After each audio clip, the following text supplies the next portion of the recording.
Iya teman-teman semua, jadi video kali ini kita akan membahas lebih dalam nih gimana caranya kita tuh memahami sebuah brand ya teman-teman. Jadi ketika misalnya teman-teman sebagai copywriter itu wajib banget teman-teman sebenarnya untuk memahami sebuah brand itu ya, karena yang akan kita kerjakan tuh kan berhubungan dengan brand tersebut gitu. Nah, yang pasti ini nih pertama ya, who-nya ini mereka tuh siapa, backgroundnya kayak gimana, mereka tuh punya visi misi seperti apa. Biasanya juga gue lihat seperti itu. Meskipun gue freelance gue tuh sebenarnya lebih banyak ke SEO spesialis ya, tapi gue juga ngeliat nih mereka tuh apa, mereka kerjakan tuh apa. Terus gimana pengen dilihat orang lain gitu. Jadi mereka kan punya user juga ya. Sebagai user itu pengen dilihat sebagai apa nih brandnya? Apakah misalnya tuh kayak sebagai teman gitu kan, sebagai orang tua mungkin, atau mungkin sebagai ya as in company yang bisa dipercaya gitu, trusted company. Nah itu juga harus di deep dive juga ya teman-teman ya. Ini pakai kamera biar lebih interaktif. Nah terus apa yang bikin beda nih teman-teman? Jadi apa yang bikin beda itu kan berarti unique selling point ya teman-teman ya. Di sini udah gue kasih notesnya. Misalnya nih kayak mereka punya garansi lebih lama nih, ini gue kasih ini ya, garansi lebih lama gitu atau seperti apa. Jadi setiap brand tuh pasti akan berbeda dan setiap produk juga pasti akan beda gitu. Bahkan di satu brand itu misalnya produknya bisa beda-beda. Nah itu harus teman-teman harus tahu juga apa yang bikin beda tuh tiap produk tuh harus tiap produk ya ini ya. Tiap produk yang bikin beda gitu. Terus apa yang gak sesuai? Ini contoh apa yang gak sesuai ya. Jadi misalnya memang brandnya itu memang pengennya sesuatu yang formal ya. Berarti ketika kalian buat sebuah copywriting ya jangan terlalu casual, jangan kayak ngobrol sama temen gitu. Make sure bahwa kata-kata yang kalian buat tuh adalah yang berhubungan juga dengan yang formal seperti itu. Nah di sini gua ada template ya teman-teman ya. Bentar, ini gua turunin dulu biar kita tetap bisa berinteraksi ya. Nah di sini ada template, jadi gimana teman-teman tuh memahami sebuah brand gitu. Pertama ada bidang bisnis ya, ini ya bidang bisnis, produk dan varian yang mereka punya gitu. Karena selain produk juga ada service ya biasanya ya. Kalau produknya itu brandnya itu nggak cuma tentang produk. Terus target audiensnya kayak gimana, problem utama, fitur benefit dan objektif brand. Nah di sini ini sebenarnya lebih ke template gampang ya. Ketika kalian misalnya udah jadi profesional dan lebih detail lagi itu juga lebih bagus gitu. Cuman ini yang awal. Dan di sini kalian bisa latihan nih, misalnya kalian follow beberapa brand yang besar gitu. Misalnya kayak Aqua nih, atau Dokter Gigi Something gitu, atau apa Exchange nih di finance nih, atau bahkan bank digital. Nah kalian bisa coba petain tuh misalnya bidang bisnisnya apa. Oh ternyata dia tuh di bidang finance gitu. Terus produk dan variannya itu apa? Kalau misalnya dia tentang bank digital, berarti kan produknya itu ya instrumen keuangan, misalnya kayak obligasi gitu kan. Obligasi atau deposito gitu ya. Misal aja teman-teman ya, deposito. Kalau misalnya kripto ya berarti misalnya aset keuangan, Bitcoin gitu atau Ethereum dan seterusnya. Terus target audiensnya apa? Ini make sure bahwa setiap produk itu punya target audiens yang spesifik teman-teman. Tergantung spesifiknya itu seberapa besar ya, bisa jutaan bahkan cuma puluhan aja gitu. Nah target audiens ini nggak mungkin sebuah produk atau brand itu menyasar semua umur gitu. Misalnya kalian beli air minum guys ya. Misalnya kalian beli air minum nih, air minum buat di rumah. Ini kan yang beli sebenarnya kan orang tua kalian gitu. Nggak mungkin anak kecil yang beli. Bahkan ketika produk-produknya itu produk-produk anak, yang beli kan orang tuanya. Berarti target audiensnya itu adalah orang tuanya gitu. Jadi kita sebagai copywriter itu harus nargetin orang tuanya, bukan nargetin anaknya ya gitu. Terus ini ada problem utama audience. Jadi misalnya kalau di brand gue dulu sendiri ya, gue dulu juga kerja di salah satu swasta juga, perusahaan hosting. Kita tuh sampai interview teman-teman. Jadi kita tuh sampai interview user kita. Jadi mereka tuh kesulitannya apa, mereka pengen apa, mereka butuh apa gitu, tuh sampai interview. Nah cuman kalau kalian misalnya megang sebuah brand itu kan bisa cek reply-nya guys, reply-nya dari kompetitor. Ini benar-benar gue sih nyebutnya harta karun ya teman-teman ya, karena di kompetitor kan udah besar gitu ya. Nah mereka itu kadang di replyan di sosial medianya itu banyak yang nggak kejawab. Nah kalian bisa jawab itu reply kompetitor itu dengan cara produk kalian ini bisa apa nih, dan untuk nge-solve problemnya mereka. Terus fitur dan benefit. Jadi di sini itu fitur dan benefit itu adalah sesuatu yang di highlight ya teman-teman, ini di highlight Misalnya kayak tadi garansi dan lain-lain itu yang membuat atau yang bisa kita tonjolin ketika membuat copywriting gitu. Misalnya aksesnya cepat atau proses pembeliannya itu cepat atau nggak ribet dan lain-lain seperti itu. Terus objektif brand, misalnya brand ini masih baru banget teman-teman, mereka masih butuh awareness. Ya udah, berarti kita fokus ke awareness dulu nih, jangan sampai kita lompat ke conversion ya.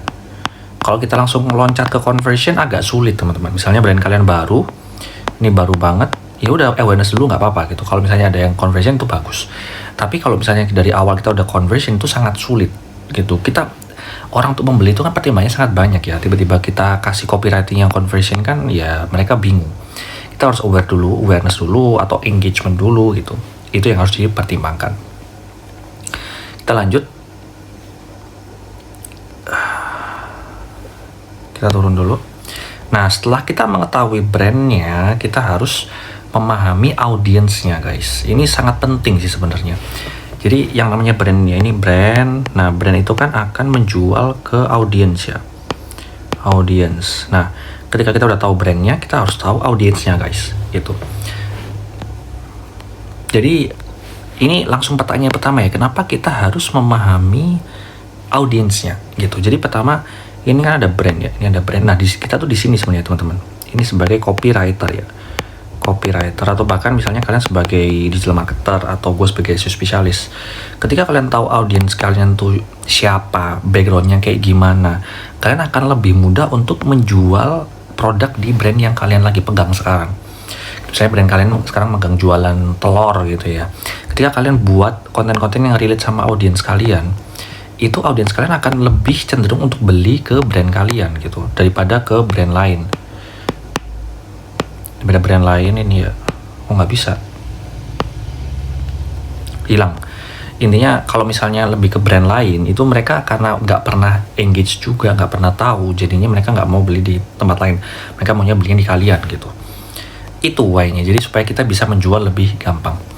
Nah, di sini kalian bisa riset dulu ya, riset kondisi pasar kalian tuh seperti apa sih, atau riset kondisi audiens kalian tuh seperti apa gitu. Misalnya kayak tadi bank digital guys, ini bank digital, contohnya kayak Blue gitu ya, padahal mereka tuh juga udah punya MBCA kan, MBCA. Kenapa kok mereka mau buat bank digital kayak My Blue ya, My Blue atau Blue ya, gue lupa deh.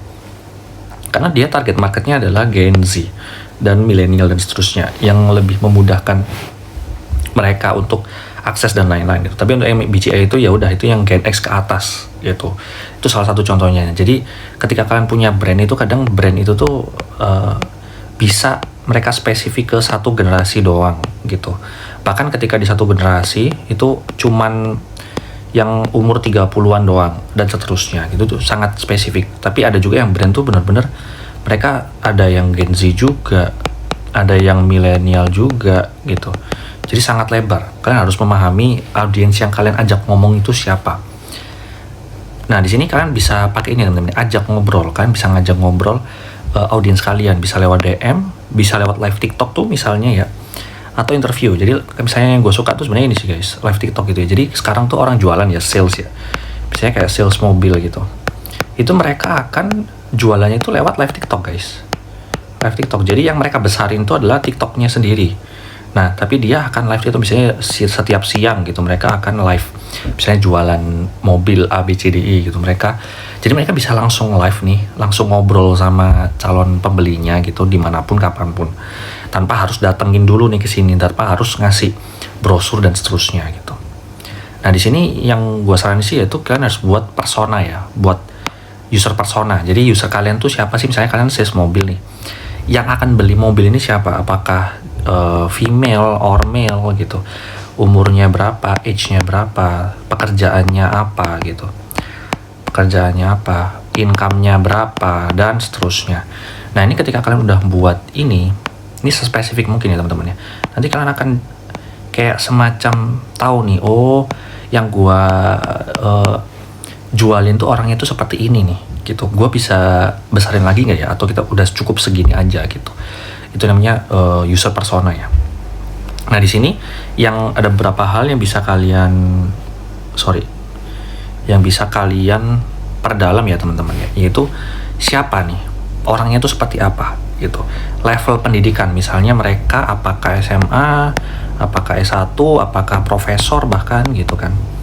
Terus pernah tahu brandnya nggak? Pernah tahu misalnya kayak Aqua gitu, pernah beli atau enggak? Atau pernah tahu doang? Atau bahkan sampai berlangganan? Nah itu harus tahu juga. Gender, domisili. Jadi kalau misalnya kalian sales mobil ya, kembali lagi sales mobil, kan nggak mungkin ya kalian di Jakarta gitu misalnya ya. Kan di Jakarta, kalian jualannya di Solo gitu. Kan nggak mungkin kan, berarti kalian fokus di Jakarta dan sekitarnya doang gitu.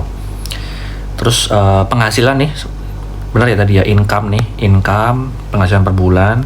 Terus ketertarikannya apa nih? Tren yang disukai apa gitu. Makanya misalnya dulu, sekarang tuh misalnya ada sales mobil ya guys ya, kembali lagi ke sales mobil. Misalnya lagi rame itu trennya itu ini, pacu jalur. Nah pacu jalur, biasanya mereka akan joget-joget tuh, joget pacu jalur di mobilnya, di mobil. Nah itu salah satunya biar untuk awareness-nya tahu nih, oh ternyata ada orang ini jualan ini di sini gitu. Seperti itu salah satu contoh. Terus kebiasaannya apa, kesibukannya apa, hobinya apa gitu. Ini hubungannya apa? Ketika nih misal kalian mau buat konten itu, ketika kita tahu hobinya mereka apa, kita bisa relate sama mereka, sehingga ketika kita mau jualan tuh lebih gampang gitu. Misalnya sekarang kayak lagi ini ya, Demon Slayer nih, Demon Slayer. Kita bisa masuk kemana nih kalau ke Demon Slayer gitu? Kata-kata apa yang bisa kita pakai di Demon Slayer gitu? Itu salah satu contoh. Kalau misalnya yang lain, misalnya hobinya tentang ikan gitu ya, ini benar-benar random banget sih. Nah, terms di ikan ini apa? Mancing ya, mancing. Terms di mancing ini tuh kalian apa nih yang bisa kita pakai sebagai copywriter gitu? Itu yang makanya kalian harus tahu ya. Terus apa yang dibutuhin orang-orang user ini? Mereka tuh butuhnya apa? Apakah mereka, misalnya gini, mereka butuhnya HP yang cepat misalnya, HP yang cepat, atau HP yang 5 tahun bisa dipakai, 5 tahun bisa dipakai. Nah berarti kan kalau kita pakai copywriting ini berarti kan awet atau update-nya lama gitu, update OS-nya lama. Ini kata-kata yang kemungkinan bisa dipakai ya. Terus HP-nya cepat berarti no lemot atau gaming ya, buat gaming gitu, rata kanan. Nah seperti itu guys, itu salah satu contoh. Grafik rata kanan, ini kata kuncinya. Jadi kalian jangan cuma bilang HP cepat, tapi grafiknya rata kanan. Terus buat gaming no lemot gitu, buat multitasking enak, seperti itu. Itu salah satu contoh ya. Terus ini guys, jenis konten yang yang sering dikonsumsi gitu. Misalnya mereka suka yang edukasi, berarti kita bisa selip-selipin edukasi, plus di tengahnya itu kita bisa jualan juga gitu. Atau mereka sukanya yang lain, entertainment gitu. Ya udah kita cari yang kayak berhubungan dengan meme gitu ya. Nanti di tengah-tengah tuh kita bisa call to action, jualan gitu, apapun gitu. Misalnya kalian lagi kayak di Halodoc gitu ya, brandnya Halodoc. Kita berarti kan misalnya kita cari sesuatu yang lucu nih. Nah, di tengah-tengah tuh kita bisa jualan gitu. Seperti itu guys, salah satu contohnya. Nah harapannya apa? Misalnya mereka tahu apa yang dibutuhin, terus harapannya apa? Jadi harapan setelah mereka pakai produk itu tuh kayak gimana? Apakah awet, pemakaian produknya itu awet, ataukah ketika kita servis tuh gampang gitu ya. Bentar, ini coba gue. Misalnya servis gampang gitu, atau servisnya bisa di COD, diantar, dan seterusnya. Itu yang kita bisa highlight nanti di copywriting. Seperti itu guys. Ketika kalian memahami semua ini, kalian bisa lebih gampang untuk relate dengan user kalian. Oke? Thank you and see you next video.